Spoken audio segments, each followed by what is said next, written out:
Well, hello, everybody. It's a great pleasure to introduce to you guys the great Paul Schrader, um, uh, who wrote the screenplay, also directed the film. Paul, welcome. And before we came on, I was telling you that how much I admire the visual take on the film. And this is the third time you work with Alexander Dynan, your cinematographer. How did you arrive at the look of the film, especially the contrast between the casino world and then the torture sequences in Abu Ghraib? I mean, the biggest challenge here, as opposed to First Reformed, where we could make everything spare and everything virtually colorless. You had a very gaudy, unpleasant situation. All casinos look alike and they're all ugly. And then you have battlefields, which are ugly, prisons, which are mostly ugly. And so part of the visual challenge was just, try to, I mean, that's sort of where the idea of the motel rooms came from. It's a refuge from the visual ugliness of the rest of the world. And yeah, I don't know how. I mean, I know that First Reformed is very rigorous. This is not so rigorous, and I'm not quite sure. Obviously, these kind of films I make, you have to be very economical. First Reformed was 20 days. This was 20 days. And so you don't shoot anything that's not on screen. There are no omitted scenes or deleted scenes. And you don't do a setup if you don't think you're going to use it. So,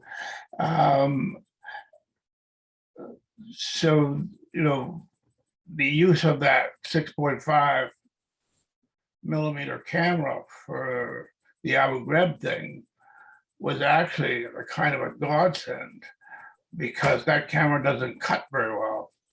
And I realized I'd have to do it all in one take, which in fact is more economical for me, because I could do both scenes the same day instead of in 2 days.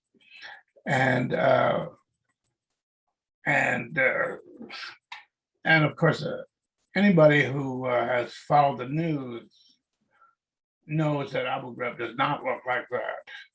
And I did not have the time or the money to compete with films with bigger budgets. So we had to do a much more kind of surreal landscape. And it doesn't, it's a maze. The real Abu Ghraib was a rectangular box. And this is a maze. And I just wanted viewers to say, wait, that's not what Abu Ghraib looks like. And I said, no, it's not. It's the Abu Ghraib that, is living in his head. And that freed me from some of the financial obligations of recreating it. And Paul, in those sequences, which I'm obsessed with, there was a sort of a flat quality to those flashbacks in Abu Ghraib, and also there was a slightly sort of distorted quality. Well, I mean, when you talk about a lens like that, the only thing that lens doesn't see is the operator. It sees the ceiling, it sees the floor, it sees both walls on the sides.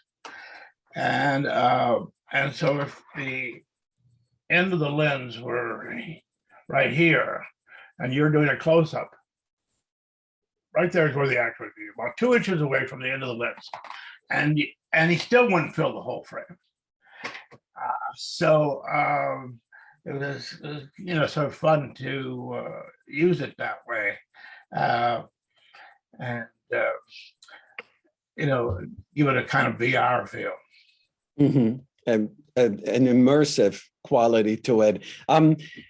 This film subverts our expectations, Paul. I mean, we're used to seeing escapist rumps when it comes to poker films and casino films, like California Split and The Cincinnati Kid. Was that something going in that you wanted to create an expectation and subvert the audience? Well, I mean, if you can find a metaphor people think they know and apply it to something else. And this began with Taxi Driver.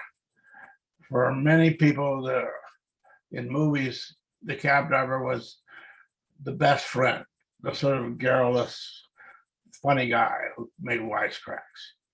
And I looked at him and I saw the black heart of existentialism, a man locked in a yellow metal cage. And so you had a terrific metaphor, but not a metaphor that people were used to connecting with urban male loneliness. So that's what is very effective. So in this case, the metaphor is the poker player, and the social problem is the personal problem, which is the inability to forgive oneself. And I was looking at these professional card players and thinking to myself, that's an interesting occupational metaphor. These guys play 12 plus hours a day, and all they're doing is running numbers, whether it's counting cards in blackjack or counting odds in poker. And so they're in a way like people who sit in front of a slot machine and just running numbers all day long. And I found that sort of occupationally interesting, and sort of thinking it's a kind of a half-life. It's sort of a zombie life. And what kind of person? What is the metaphorical truth of that zombie life? And now there aren't no real poker players are like my poker player. No cabbies like Travis Bickle, no drug dealers like Willem Dafoe, In Light Sleeper. Yeah. So you're not telling the truth about these occupations, you're using them. And so if a poker player said to me, "You absolutely got my life," I would know that I have failed because I didn't want to get his life. I wanted to use his life but not get it. And so once you get a kind of a metaphor, and then you get a social personal problem, you start lining them up. And if they're too far apart, you've got nothing. If they're right together, you've got nothing. And then you start saying, does it engender sparks? And you have the right metaphor and the right problem as they start sparking off each other. And so that's how these things sort of begin.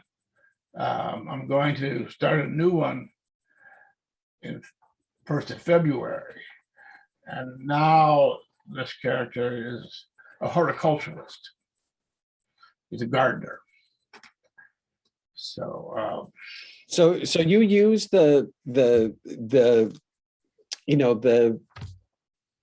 occupation as a metaphor. I'm fond of saying that these films, and this isn't all my films, it's only about 6 of them. But they start with Taxi Driver, and it's about a man in a room all alone, wearing a mask, and the mask is his occupation, and he's waiting for something to happen. And and this one here too, he's just waiting. And the film before this and this one, a young man comes up to him, and the first informed the young man is suicidal, and in this one the young man is homicidal. But, so it's essentially you're moving the same pieces around the board. Mhm.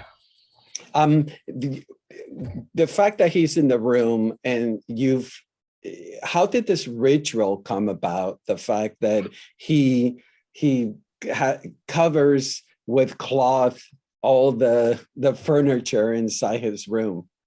Well, I'm not quite sure what it means. Oscar had a notion of what it meant. I was surprised when he told me his notion. I didn't know, Oscar said, what it meant. I'm not sure. But I know we need some relief from this visual world. And when I was doing Cat People, this would be 81, I was working in New Orleans, and my production designer, Nando Scarfiati, was an aesthete to the nth degree. And I went up to his hotel room to talk to him about something we were working on. I walked in and he had wrapped up his furniture in sheets. I said, Nando, why? What's with the wrapping of the furniture? And he looked at me and he said, I have to live here. Meaning I can't bear to live surrounded by this decorative ugliness of this hotel. And I always sort of filed that way as an interesting kind of personality quirk.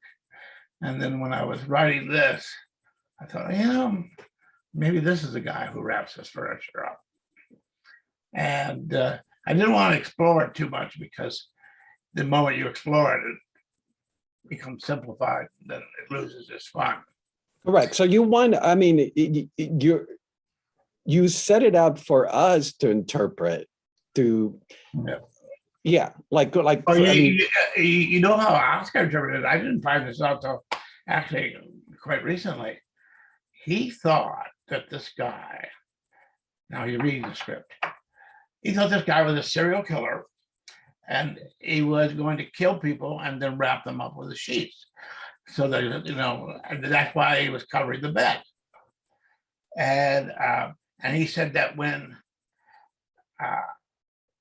Oscar takes Ty into his room and threatens to torture him, he said he got so angry with the script, he threw it down and walked away, and then had to come back and pick it up again because he figured that was the scene he was afraid of.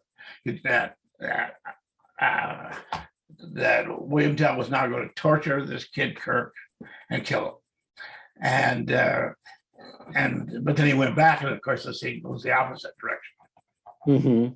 Yeah, I interpreted, you don't have to agree or disagree, is that he needed to quiet down the present in order for him to deal with the past, and that's why he covered something like that. Yes, the danger of ever explaining anything like that is the moment you explain it, the mystery is gone. Correct. Yeah. I agree. Now,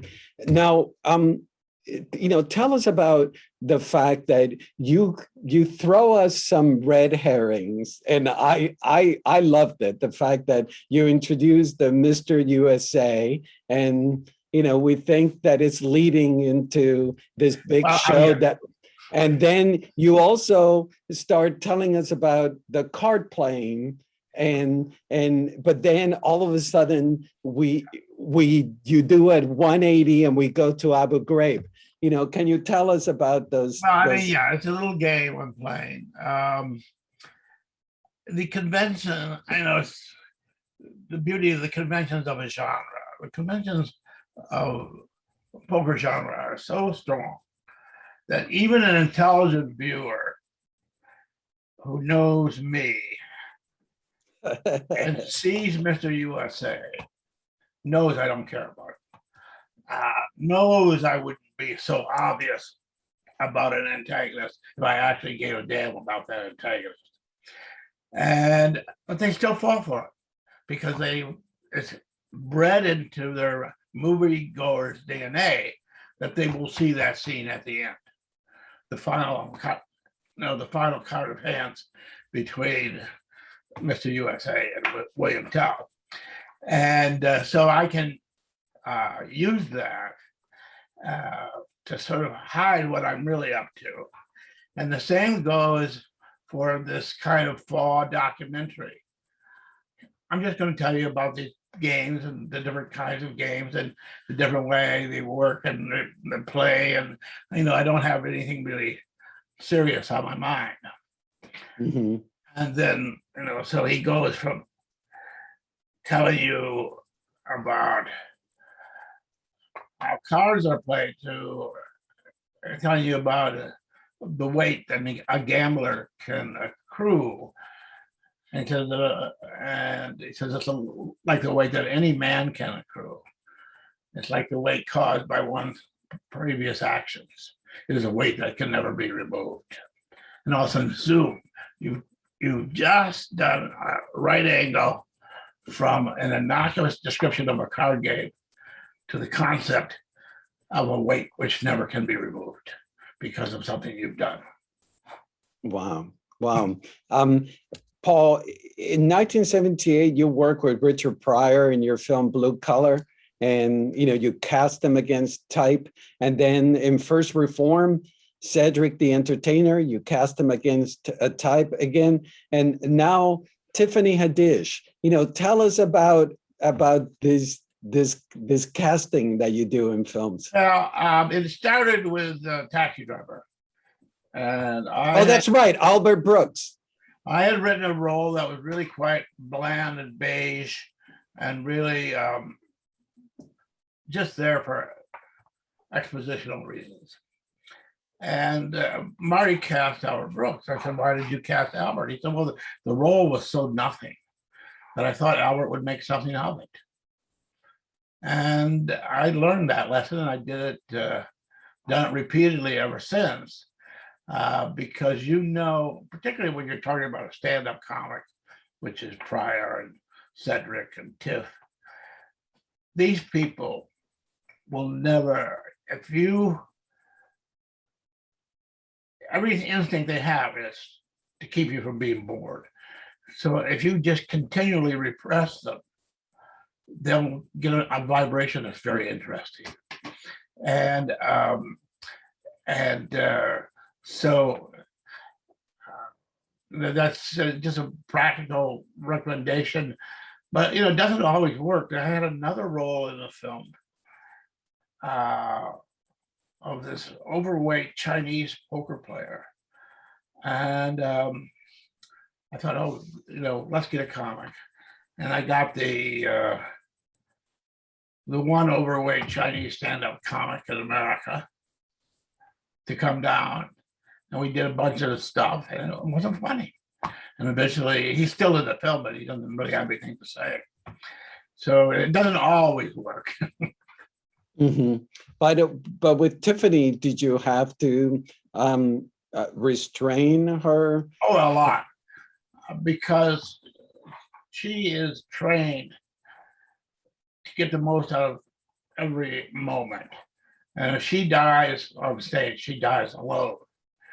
And there's nobody to help her. There's no editor, there's no cameraman, there's no set, there's nothing.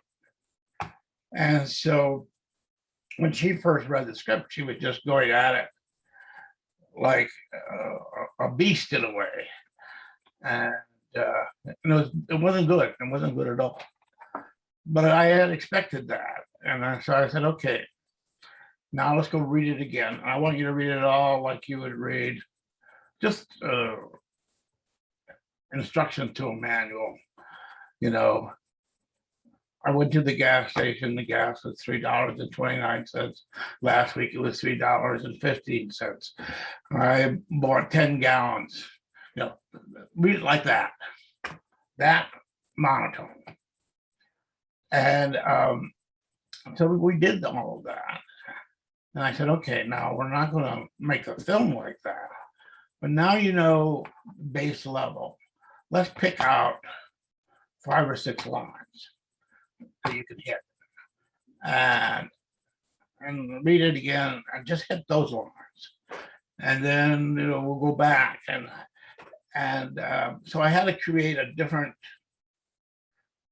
typography, because she said to me, I said to her, you're singing your lines. She said, I don't sing my lines. I said, yes, you do. And then she thought about it and said, yes, I do, because that's what a comic does. It's just like a piece of music. You're doing the breaks and pauses. And if I said to you, Borscht Belt comedian, you could close your eyes and hear the music of a Borscht Belt comedian, because they speak a certain music when they perform. And the same thing with Tiffany. So you have to kind of break that music because you don't need it, because you're working with a number of other elements. You're not just working with an entertainer and an audience and an empty room. And so in a way, because these performers are so good at maximizing any given moment, that when they don't, there's still something interesting there. Oscar Isaac, it's terrific in this part. You achieved something that similar Ethan Hawke did in First Reform, that there is in both characters this great intensity, but then there's almost like this blankness in the character. How is that comes in the writing, or is that something that you work for the acting? Obviously it comes in the writing. It's like what I just mentioned. Gas was $3.29 last week. It's $3.50 this week. I bought 10 gallons. I got a letter from my brother who said our mother had died. And boom. Wait a second. What was that he just said? His mother died? Now he's talking about topping off the gas tank. So you're building that into the writing. And of course, you cannot let the actors play that. I mean, that's the death of voiceover is enunciation. So it has to be completely bland. It has to be like intravenous feeding. You can't taste it at all, but you're getting nourishment nonetheless. And one thing I do tell the actors, both Ethan and Oscar, you try to give them a visual instruction. And I say to them, you imagine that you are a rocky cliff, and the waves are very powerful. They come smashing in.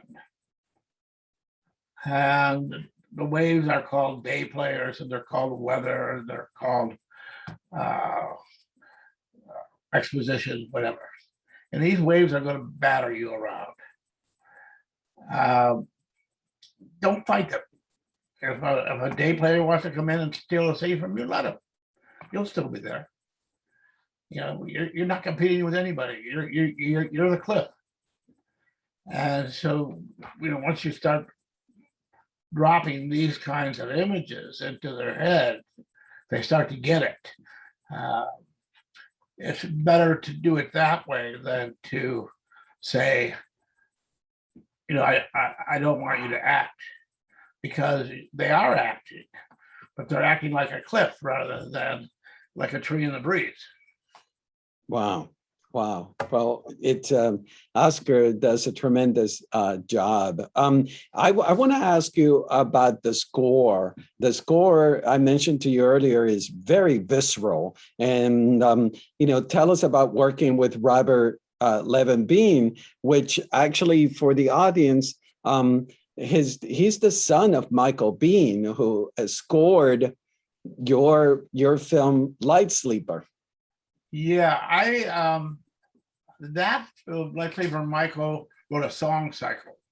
And so he became the third voice of the main character. The main character had his dialogue voice, his diary voice, and then he had his musical voice. And I thought, let's try something like that again. And Michael died about 10 years ago. Actually, he died backstage in Paris when he was traveling with his son's group called the Black Rebel Motorcycle Club. And I liked the Black Rebel Motorcycle Club. I thought they were good. And I said, why don't we just ask Michael's son, maybe? And so and I remembered Michael's son because he was about 13 when we did Light Sleeper and he was playing guitar. And I wanted to say to Michael, what's wrong? Can't you afford to pay a grown-up? And then I realized it was Michael's son who was playing. And so I had an idea for him, like I did for his father, which was this idea of this beast rising up from like a tar pit. And you hear him moaning and breathing and groaning. And then those sounds become more and less articulate. They start to create words. The words start to create patterns. And eventually the beast rises and you have a song. And then female counterpart eventually comes in. And so it's so the songs in the film do not really begin until the second half of the film. And then they are these songs that are full of this, this beast who is either dying or being born. Wow. And that's what I was after. When I introduced the film to the audience that in person, I mentioned how prescient this film feels, especially, yesterday we were commemorating the 20-year anniversary of 9/11, and we're looking back at our involvement with Afghanistan, et cetera, and this film deals with that subject. Can you tell us about? Well, I mean, that really wasn't I didn't really set out to do a political thing.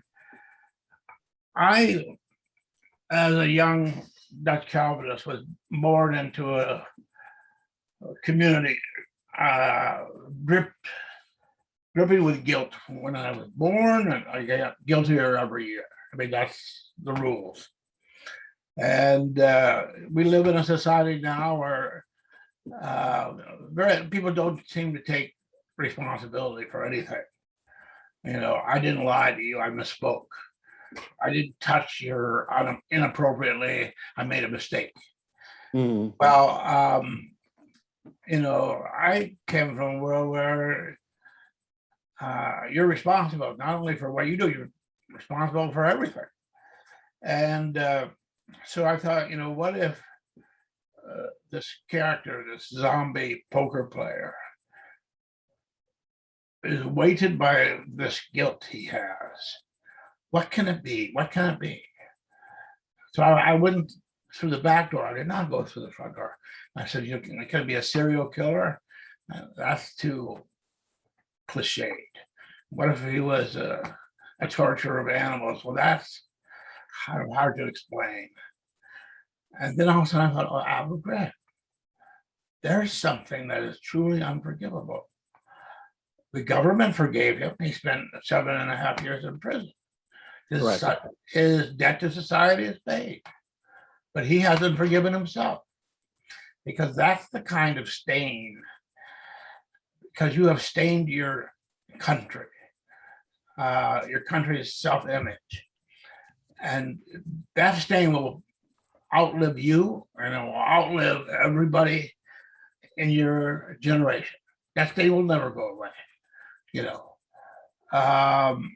and I said, that's a big enough stain that a man would feel he cannot forgive himself.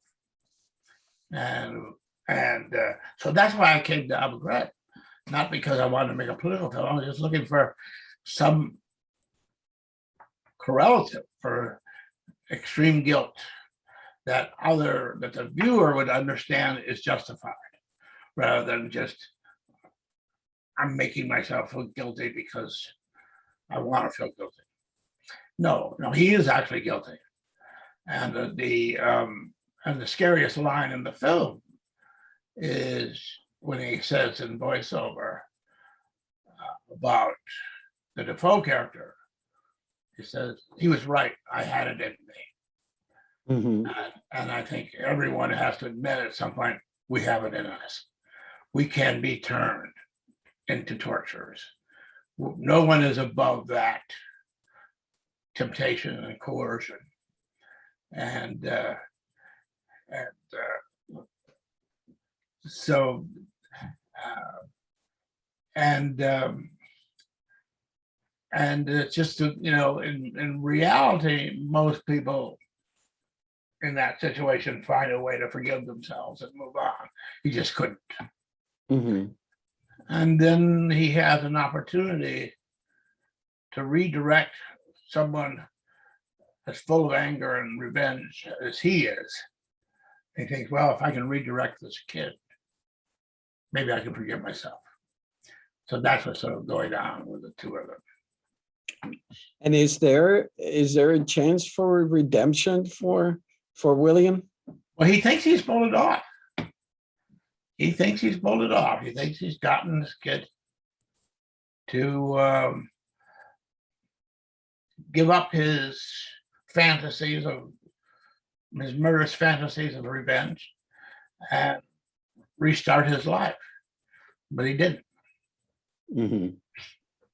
Well, and you mentioned to me before we came live that you're working. What's the next Paul Schrader project for us to look forward to?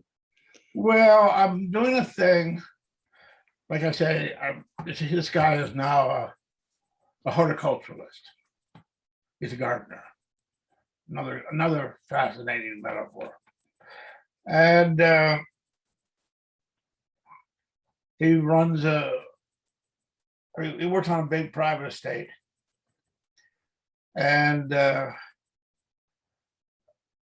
older woman that runs the estate wants him to make an apprentice out of her very young grandniece. So now all of a sudden I find I had a triangle. I've never had a triangle in one of these stories before. I have the guy in the room with the mask on, and then I have his mother figure, and I have his daughter figure. Well, that's interesting. So Joel Edgerton will play the main character, and Sigourney Weaver plays the older character, and now we're looking for the young girl. Mhm. And Joel has to be, I have to clean him up by March. So I've got to get going. Because Well, he's got a commitment that actually pays money in March. well, Paul, I mentioned I'm a big fan. I love your films, and what a treasure you are. And thank you for taking the time to chat with us. Yeah. So thank you and see you soon. All right, I'm going to ring off. Thank you, Roger. Thank you.